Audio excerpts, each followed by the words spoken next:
Hi, I'm Jim. Welcome to the Unbound Performance Podcast, where we explore the world of sports and performance mindset training. And I'm Caroline. Each week, we talk about the strategies, habits, and mental framework that help us to excel. Let's get into today's episode. Appreciate everyone giving us the week off of Christmas. I figured when I texted you and said, do you think it's appropriate or acceptable to take the week off of Christmas? I assumed you would say yes, but... You did. You know what happens when you assume. Let's hear it. Speaking of cursing on the podcast. But figured we could, everything so far, and this is only because I was new to uploading podcasts, everything has been a season 1. And there was no... Just looking at me. Sorry. Everything has been... I think we're at 22 episodes. Does that sound right? Maybe 23? Sure. You don't know? I have no idea. Oh, you're the one that listens. I don't listen to any of them. You listen to all of them. I've never listened to a single playback. Oh, I always Maybe listen the to first it. one. I listen to it before I send it because if it sounds... Sure. Well, okay. If you in my defense, created I've a listened to it total about 7,000 times while I'm editing. Oh, so well, there you go then. I hear it. All right. Yeah. Just I don't listen from start to finish once it's complete. Gotcha. Which is why sometimes I wake up at 2 a.m. and I'm like, did I delete that one part? I get worried. Anyway, so this is now the kicking off season 2, and figured that we could do some, rather than just sort of like, hey, what are we going to talk about this week? Start off with a book that we talk about regularly, which is Grit by Angela Duckworth, and do sort of like a book club kind of like series on the book. So for the next 4 episodes, with maybe a break in between, or we're going to wait for the guest till we're done with this. We'll record it and then we'll post her at the end. Deal. We have a new guest episode coming up soon, so that'll be fun. All right, so over the next 4 weeks, we're going to break this book down into basically 4 parts. Today we'll introduce the book in general, some of the core sort of topics that she opens up with, and then we will keep listeners on the hook for next week about the grit scale and how to measure just how much grit you have. And I'm sure you have measured your grit based on the scale. I mentally did it real quick, and I'm getting too far into it, but I'll do it live on the podcast next week. Ooh, nice. Now it's something to look forward to. Then I can see if I'm grittier than you. You're probably grittier than me. I don't know. I'm soft and weak. Well, when she was... Okay, we're going to get... I think some background on the book and the author. She had kind of gone into another field and then decided she wanted to get a PhD in psychology.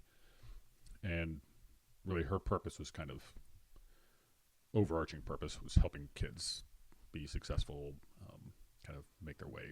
She worked with like super famous psychologist Martin Seligman, who wrote Flourish, and she studied under him. She jokes that she knew so little about psychology she didn't even know that he was famous when she was started working with him. But I think the book is pretty seminal in terms of kind of a success, formula and things like that. A lot of people like buy it for that, and I think there's probably more nuance to all of that than just get gritty and you'll... Well, I think a lot of these like sort of self-help books, if you will, like you want to finish it and have like all right, this is my direction. Yeah. Whereas I think this one, which admittedly I'm not done with it yet, but I think this one is more like it leaves you wanting to go be introspective and have to come up with your own game plan of how I'm going to find my grit going forward, rather than here's this checklist of things to do to be successful. It defines what you need to be successful, and I not think, just a how-to. I mean, there are some obvious Absolutely. strategies Sure. or whatever to take away, but that is the deal. Like, we're also different. We all have different things to deal with, come from different backgrounds that, what activity may require grit from one person may not necessarily from another. And I think often the idea of grit, I know I started talking about this book, some of the Serpro franchise I work with. And I think we had this idea of grit, like this tenacity where you're just not going to let go. Right. We never quit, which that doesn't mean like everything you ever start, you have to finish until the end of your days or whatever. That's insane. You'll never start anything. Right. So I think part of why I wanted to talk about this book, one, I think the quality of grit is an important one. But also I think sometimes people just kind of hear the overview of the book, hear the term, and have kind of maybe a less than realistic or helpful view of the subject. So I think that was also one of the reasons I thought it was a good topic. Well, I think as much as it comes up in our conversations, regardless of talking about this specifically, again, if people don't have the clear view of the grit that we're talking about, not just the kind of casual, like this gritty person, The first time I ever heard someone describe a person as gritty was probably in high school at like a club tournament. Someone described someone's DS or libero as Right. she's just gritty, and I knew exactly what they meant. And I think it's a similar concept to what we're talking about, but I think we just think, generally speaking, the grit that we hear from people is not necessarily this in like a formulaic way or a way to actually figure it out Yeah. within yourself. Because she will go into a formula of how to do this, of course. And I think it's more than just, like you said, that like, oh, I'm going to do it. So I say I'm going to do it, so I'm going to do it. And I'm going to keep pushing through. Like, it takes way more, and we'll obviously, but not But just not just you're- passion and talent and IQ. That's exactly why I wanted to talk more about it, because anytime you hear, especially an athlete described as gritty, you get it. Like their uniform's dirty, Yeah. they have mud in their face and that kind of thing, which that's all great, but it's not limited to just that Correct. kind of thing. And that's why I think even like young children can learn certain parts of this. And I think it's important that they learn, like, how to keep your word, how to honor your commitments, rather than, so like if you start a sports season halfway through, we hate this, okay, but we have to keep our word. We have to honor our commitment. Like, you don't have to do it next season, Sure. but we're going to finish this season. And, it leads me right into like one of my dear friends who coaches at the college level, and the portal, season ends and bam, like hundreds of people into the portal, hundreds. And, that individual was talking to me about one of their players who at some point not long ago in a one-on-one meeting committed, like, don't worry, I'm going to be here. Boom. And then Portal. A few months later, no. Yep. And I have no use for that approach. We can't, as parents and coaches, we can't promote, well, this is just what makes me happy. I don't care. Like, Especially in a team environment. If making you happy involves you like dishonoring your commitment and breaking your word, well, only for a temporary happiness too. Yeah. Like, you were happy That's when a you first, truth. you were happy when you first committed, and maybe for the first month or two, and then, and it's all that temporary. So you're chasing, like we talked about this a million times. You're chasing for what, and then the next thing, and the next thing. And so if you keep on, especially now that money's involved, you add the layer of money to it. Yep. That's a whole new. Whatever. For kids wind up playing college athletics, I guarantee that Forbid them. that is, you will not. Yeah. Like, unless the coaches are doing something illegal or wildly unethical, or it's totally abusive. But I still think I want my kids to be tough enough, resilient enough to overcome. Yeah. Like, oh, it's hard. Yeah, it's supposed to be hard. All your dreams don't come true. I don't care. Like, what matters most is, and this is where the grit part comes in, like, you're going to do what you said you were going to do.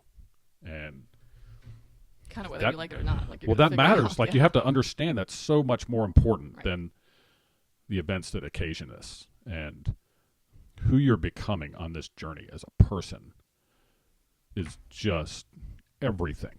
Yeah. So this whole concept is so much more than just, I think she even used it in an interview, like a dog grabbing onto a rag, like not letting go. Yeah. Okay, that's cool, but there's just more to it than that. Yeah. And there's more nuance to it, because it doesn't mean that everything you try you should finish, or you can't pivot and change directions. Right. And I mean, all of those things are kind of learning things anyway. But so that's why we're talking about this book. Yeah, and I keep looking at this about, she says, like, effort counts twice, and how society's obsession with talent often overlooks the true key to success. I think we get so overwhelmed and excited by these sort of natural talents. I'm watching the Untold Johnny Manziel story on Netflix right now. Have you watched that series? Oh, I have not, but I'm aware of it. The timing, this one, Jeff and I, my husband and I, have been watching them the last couple of days, but I'm almost done with the Johnny Manziel one, and like, perfect example of, like, just can't hang. Now you get to the end of it, and the poor kid's got a whole host of issues. Yep. But you see this, like, talent, everyone's hyped up and freaked out by it and so excited, and he gets to the pros and just, like, can't cut it. Like, talent is not gonna always be what takes you to the next level.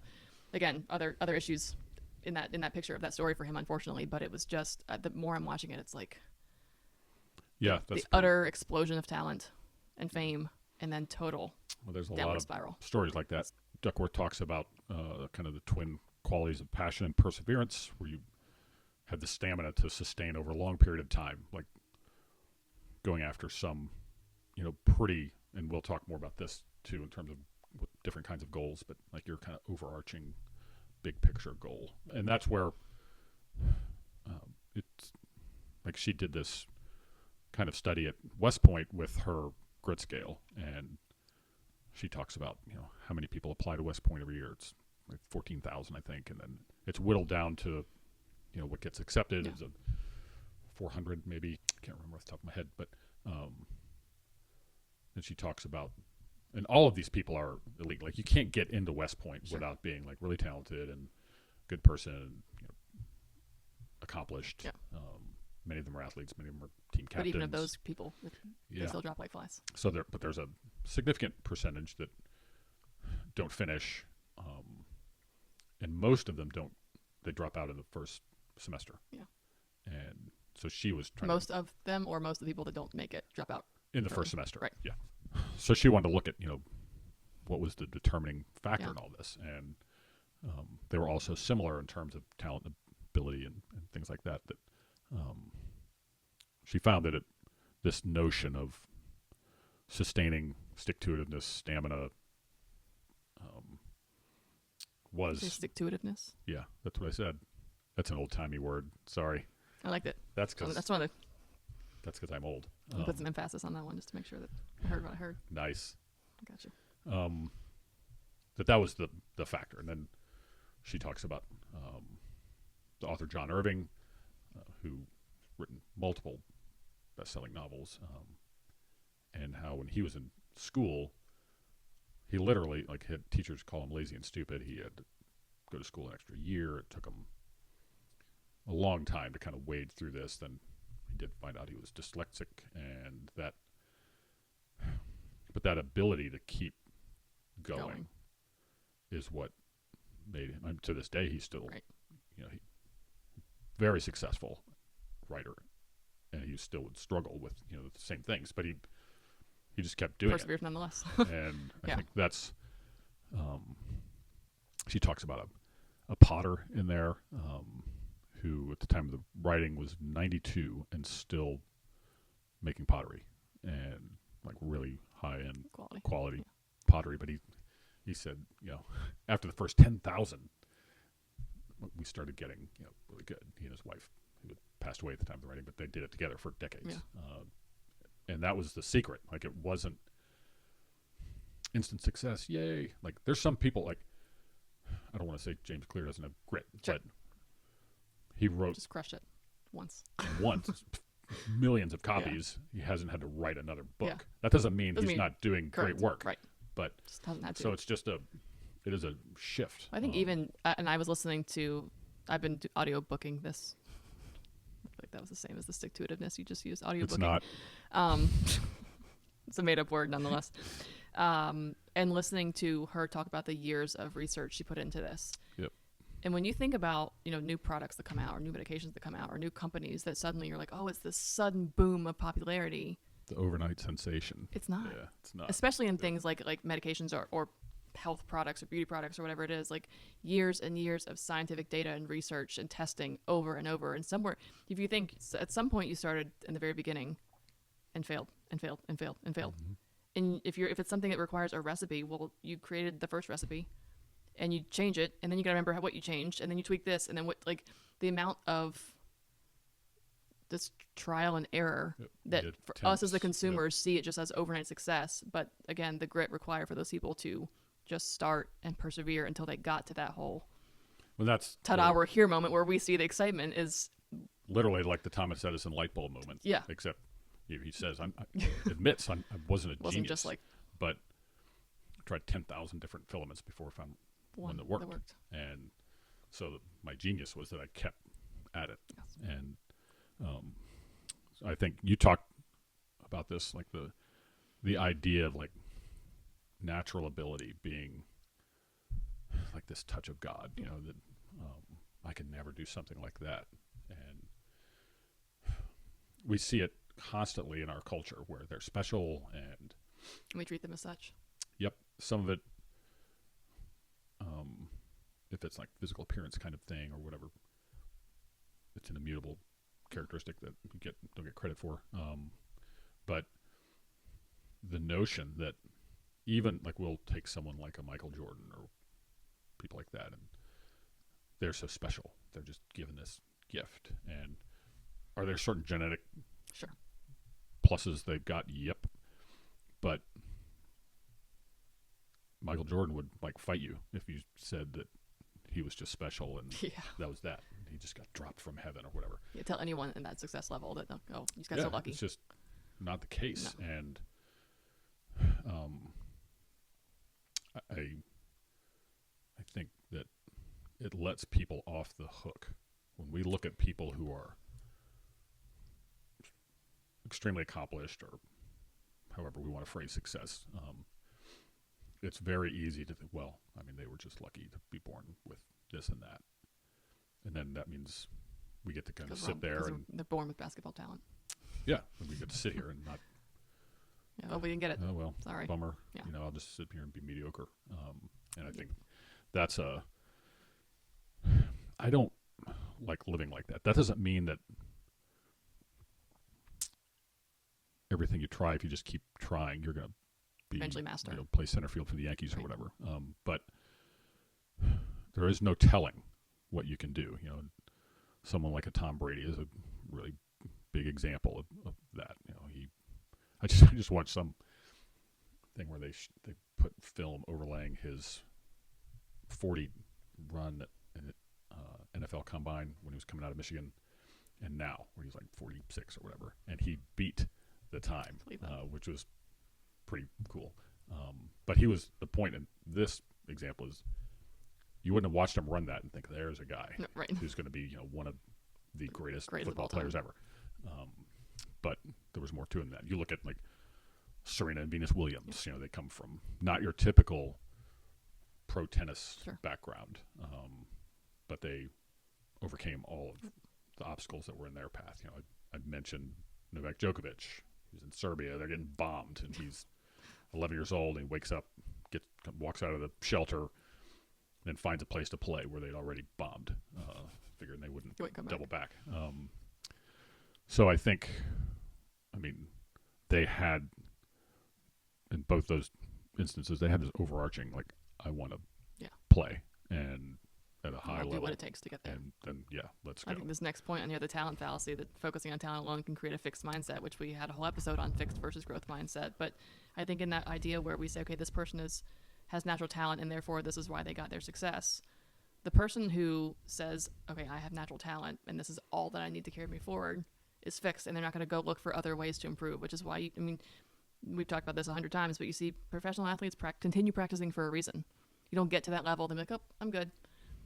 There's that continuous growth and increasing your skill level and learning new things and perfecting those techniques and continuing to grow, not just, okay, I'm here. Yep, this is it. This one thing's going to carry me the distance. Focusing on how can I continuously improve and have that excellence every single day like we talk about. It's not singular. No, I think it was in Angela Duckworth's TED interview where the interviewer asked her, or she talked about how she's so often approached by parents, how can I make my child gritty? And she said, to be honest, I'm not sure I know. And I think she said something like that in the book too, of like, I'm not sure I can tell you how to make yourself be this.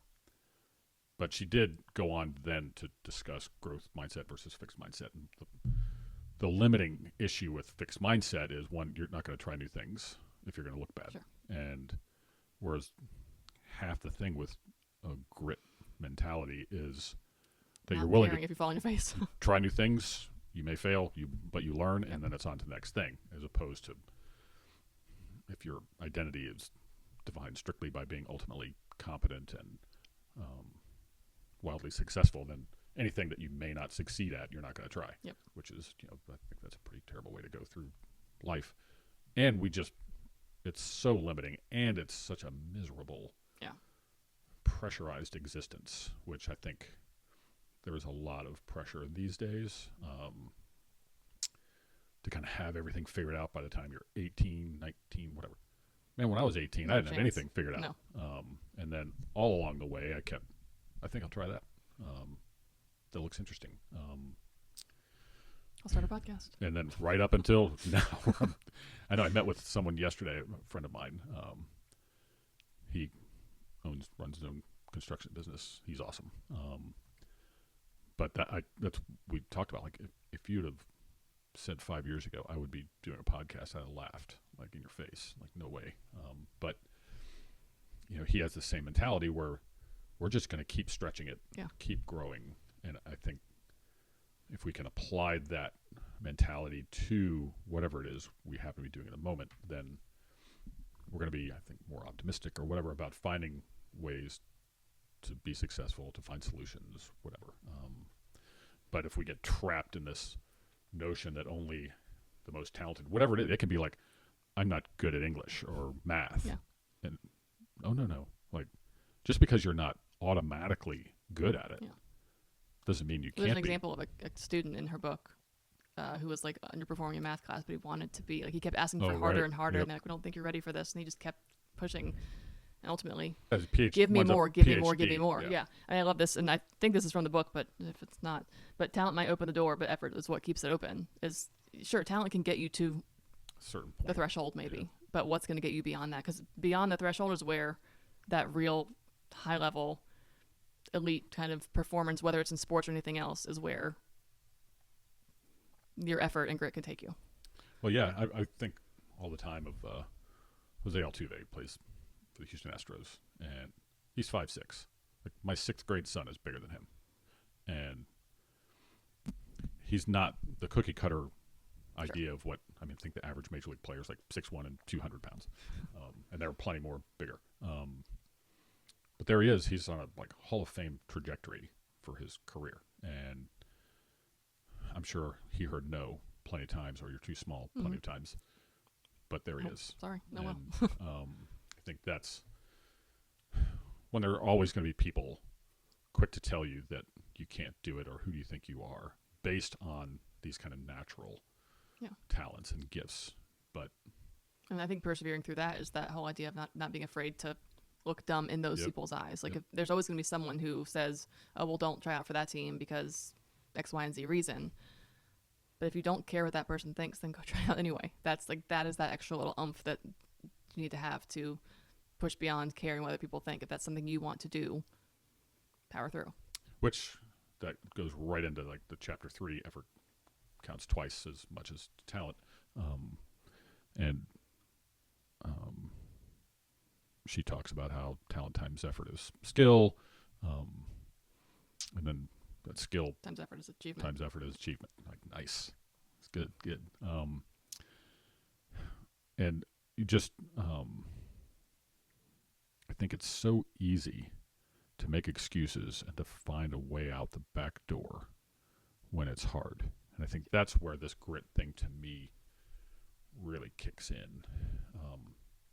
It's supposed to be hard if it's worth anything. And that doesn't mean that, if you're playing the clarinet, and I found after 2 months of this, I don't like playing the clarinet. I don't want to listen to clarinet music, nothing. Okay, fine, dump the clarinet. Sure. Do something else. But any sense that all of this is just supposed to come naturally, there are genetic components to this where people pick things up faster, but if it's something you want to do, keep at it. Well, I think it's the whole idea of effort. It's not just effort. I'm trying. It's like deliberate, consistent effort that you're putting into it. It's that saying of you keep doing the same thing over and over. It's insanity, whatever that. I think I said that once on a different episode. But yes, if you want to be successful, it's not just I'm trying. You're either doing it or you're not doing it. I'll never forget, I was at a high performance camp. I was probably 15. And the coach was sick of us being like, oh, I'm trying. And he threw us all on the end line, and he was like, all right, everyone try to pick up this ball. Everyone try to hold the ball. So we're all holding it. And he's like, well, you're holding it. So then we're all dropping it and letting it hit the floor. He's like, okay, now you're not holding it. And he's like, you're either doing it or you're not doing it. You're either holding the ball or you're not holding the ball. It's not just you're trying to do something. And while that's a much more black and white example of it, I think about that a lot, because you're either trying with intention, putting effort with intention to achieve a specific goal, whether it's the end goal or the small one that gets you there. But you can't just say like day after day after day, like, oh, I'm trying to be better. I'm trying to do this. Like what specifically, and sometimes this comes from within, deciding what specific steps you want to take to get there. But you have to have that deliberate, consistent effort, not just I'm trying my best. Like what is your best? And can you define it yourself? Because if you can't, then you don't have that next goal to strive for. Well, that whole idea of like a systematic approach, like I'll take shooting a jump shot in basketball as an example. Like I've seen plenty of kids that go to the gym and they're working out, and it's doesn't mimic any kind of game-like shot they'll ever take. So it's slow, plodding, nearly aimless, but they're in the gym for an hour and a half, and they think they worked on their jump shot. But I remember, I can still see this kid doing it. His name is D. Tolliver. He was a basketball player at Colonel Gibbons forever ago. And his brother Ken, they would be in our gym, which at that time was unair conditioned, and really working on a jump shot. He would shoot 500 jump shots a day, but they were all like with correct footwork, quick release, just like you would have to take it again. They're right challenging. Yeah, from all around the outside the 3-point line.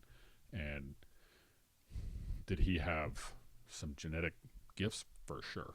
He was 6'5" and athletic.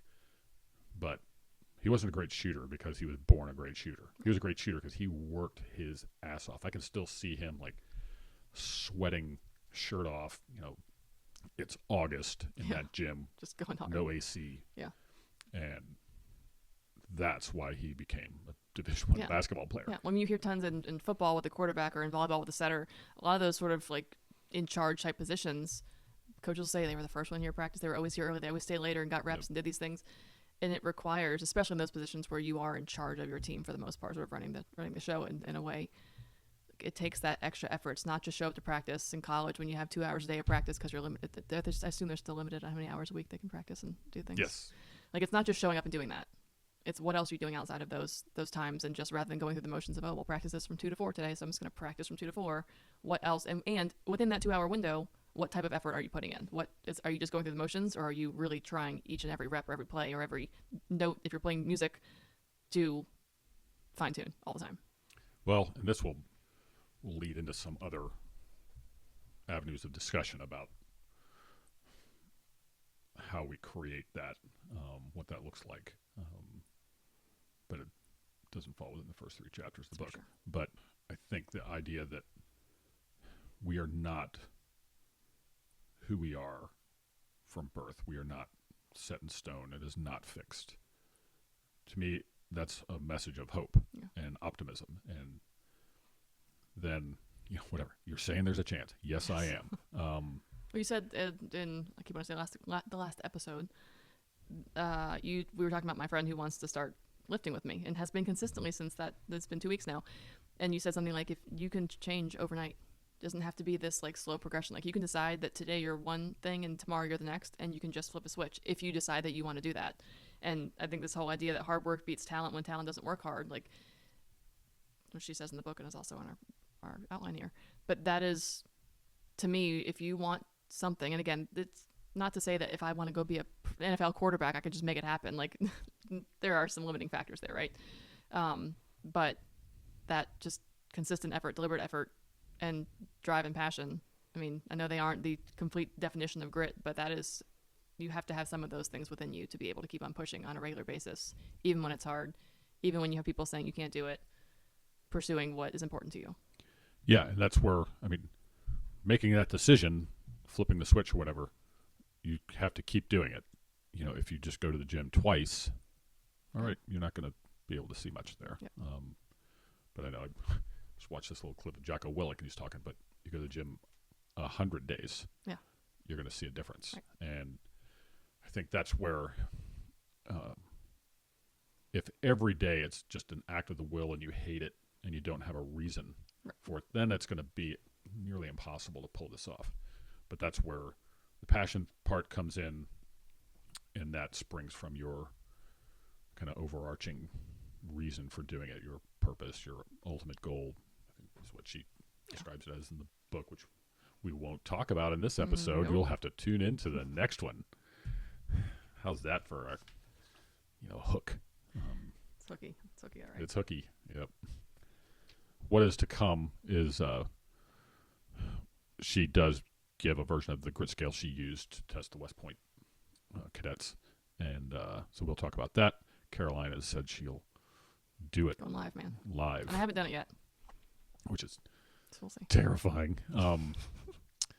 And then there's some other talk about goals and purpose, which we've talked about before. I think the goal section of this, I think, is particularly good and helpful because a lot of people have ideas about goal setting and what that looks like. Some don't even like setting goals. Seen the gamut run, but I really like the way she did it in this book. Awesome. And then deliberate practice, things like that, that help us formulate a plan to kind of hit what we want to hit way down the road. So yeah, I'm very excited. I think I love the idea that we came up with to do this for sure. I'll give you the credit. I think you came up with this one, but Did I? maybe it was me, the series, and you the book. I don't know. I don't know. But anyway, I'll link the book in the show notes for today. So if you want to read along, get caught up for this week. Next week we'll be discussing chapters. What's the math on that? 3 through 7? 4. 3 through 4? No, 4 through 6. 4, 5, and 6 if we're doing 3 chapters at a time. Good math. Yeah, well, I'm not your average PE major. We hope you enjoyed this episode of the Unbound Performance Podcast. Your support helps us continue to build our community. If you're enjoying this content, please like, subscribe, and share.